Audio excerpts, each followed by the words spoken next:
For those who believe in marijuana and cannabis freedom, the future has never been brighter. Right now, there's an awakening to the benefits of cannabis for medicinal purposes, specifically something called CBD oil. But is the new CBD craze being manipulated by media and politicians? If it weren't, we wouldn't need to do a show about it. The first step toward truth is to be informed.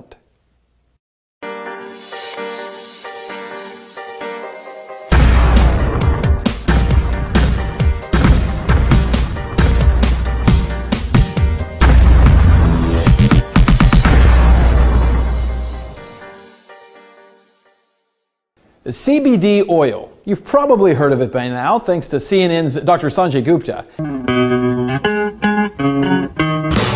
People are lighting up all over the country. Millions are now aware of the cannabinoid-rich oil being used to help children in Colorado with epilepsy. Especially this one little girl, Charlotte Figge, after whom the Charlotte's Web strain of cannabis has been named. It's okay, baby.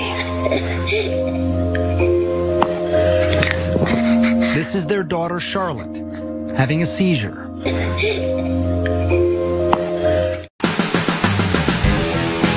I wanted to learn what CBD oil and the push behind it is all about, so I traveled to Denver, Colorado, home to legalized marijuana and the Stanley brothers, the family behind the Charlotte's Web strain of cannabis oil. They were the ones to prove in Charlotte Figge's case that CBD-rich cannabis oil can prevent seizures in children. We had this strain that we were actually going to use for cancer patients because studies have shown that CBD helps stops the metastasizing of cancer. So we went ahead and tried it because we knew it was very low in THC, and after she had it a week later, she went a week seizure-free. Yeah, kitty. The child who had had 300 seizures a week was now down to just one every 7 days. Charlotte Figge's life was transformed by CBD oil.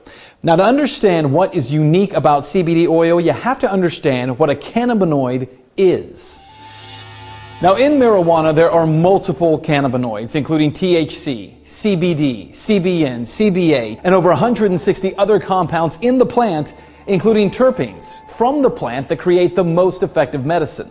Now, to be clear, in order to get a high from cannabis, you need to have a high level of just one cannabinoid, THC. Again, that's just one particular cannabinoid. Now, in the Stanley's case, they began growing cannabis with lower levels of that cannabinoid THC and higher levels of CBD. CBD is known to be a neuroprotectant. It's also one of the few things that causes neurogenesis.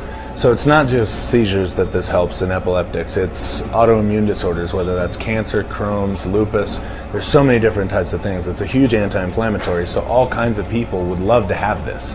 Today, in the stunningly short time since Charlotte Figge's story became famous, the Stanleys have thousands of patients on a waiting list for their CBD oil. As you can see, it drips down. We're able to recapture the alcohol so we can reuse it. When it's done, we're left with an oil that is more like a molasses. In fact, there are thousands of families who have already uprooted their lives and moved to Colorado for the CBD oil. Thousands more are on the way. They're called cannabis refugees.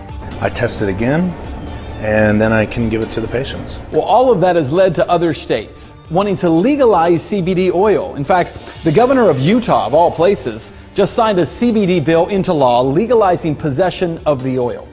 In addition, a bill in Alabama has now passed the legislature. It is awaiting the governor's signature to be signed into law in that state. In fact, lawmakers in Kentucky, Florida, South Carolina, Wisconsin, and many other states either have or will now consider CBD bills just this year. Well, we're, at 20 states right now, so you already have 20 laws on the books that the people wanted or the people's representatives wanted. Well, Mark's Law has a company in Denver called I Comply, which is fighting to keep small growers compliant with state regulation on marijuana.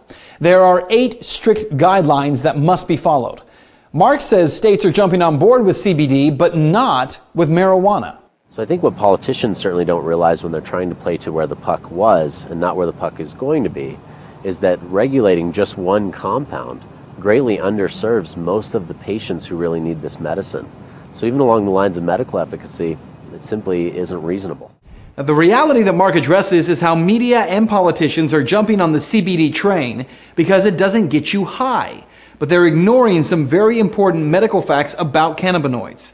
I talked via Skype with Shauna Banda about this very issue. Start out by telling me about when you were sick, the level to which you were sick, and what that looked like in your life. Oh, I was, of course, I was diagnosed with Crohn's disease in 2002. And in that first year, I had my first bowel resection. Body was recognizing that something was wrong, and my immune system went into overdrive and essentially attacked itself. Your life starts to go downhill. You're in pain constantly, so you can't even think straight. It's hard to go through your day-to-day life when you're constantly thinking about the pain and how to get rid of it. Shauna's condition was so bad that her teeth literally became soft and the roof of her mouth had turned black. She couldn't stand and says she parented her children from the couch. Described like having a stomach flu every day for years, despite all the medications and the doctors. Shauna was rotting from the inside out. Shauna's breakthrough came when she saw a YouTube documentary, Run from the Cure by Rick Simpson, which explained how to extract CBD and THC oil from marijuana. In 2001, my family doctor informed me that there was nothing more they could do. They had nothing left to try on me, so I was on my own.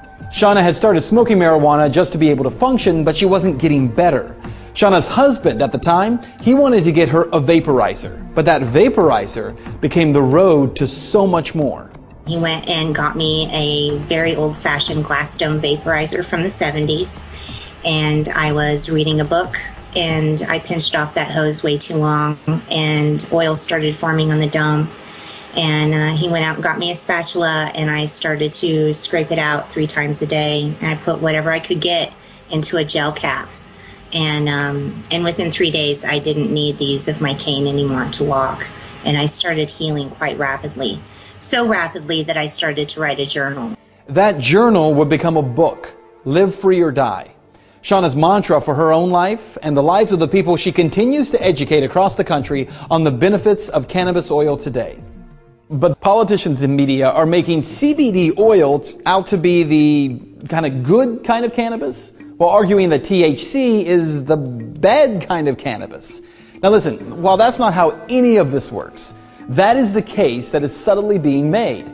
As that happens, 2 forces will likely come into play. Keep an eye on. Number 1, in order to push the market away from the small sellers and the harvesters of CBD oil, states, along with the feds, will likely create a regulatory climate that is so difficult to manage that they will, through cronyism, force CBD oil into the hands of a few, which in turn limits supply and then forces the price of the oil to rise considerably. Number 2, big pharmaceutical companies will likely begin putting out a safe and legitimate form of CBD oil. And that is already starting to happen.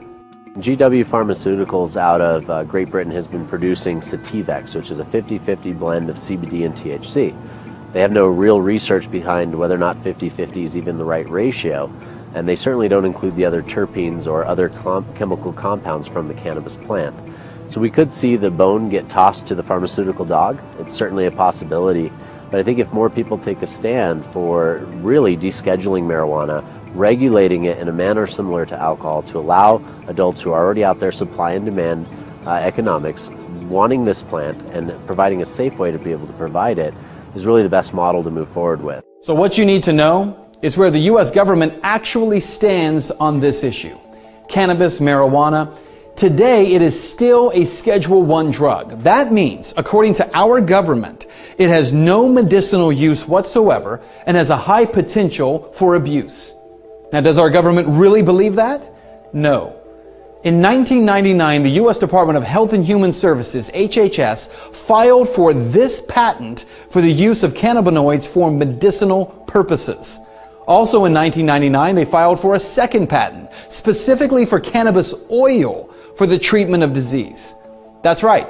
Our government, through the taxpayer-funded Department of Health and Human Services, holds 2 patents on cannabinoids and cannabis oil to treat certain diseases like Alzheimer's and autoimmune diseases like Crohn's disease. Meanwhile, our government, through taxpayer-funded agencies like the Department of Justice, pursue, arrest, and imprison Americans who would attempt to access or use cannabis oil to heal their own bodies. Because in public, they claim cannabis oil is not medicine, and in private, they seek to own the rights to that medicine. Truth means that humanity is greater than politics.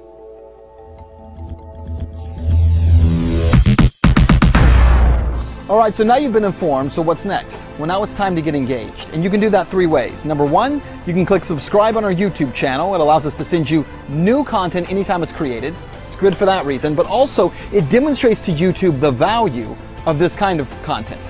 Number 2, click on the link below that will take you to benswan.com, because there at the end of this story, we have put together an action plan, tangible steps that you can take to actually change the culture on this particular subject. How do you impact or change the culture of the people around you? Well, you do that through confrontation. Gentle, respectful, but confrontation of these issues. The only way we're ever going to change things is if we begin to confront the archetypes that people are building up in their minds. Finally, if you are not contributing to our project yet, I'd ask that you consider doing so. If you go to benswan.com/contribute, there you're going to find how you can help us to create more videos just like this one. This particular CBD video was created through crowdfunding, which means that thousands of people across the country believed in what we were trying to do and contributed hard-earned dollars to help make this happen. It doesn't just happen. And as you know by now, media is just not going to simply talk about this subject in an honest way. If we want truth in media, we have to make it happen. And I'm asking you to partner with us to do so. Go to benswan.com/contribute. Find out how you can stand with us through dollars or Bitcoin. Contribute today.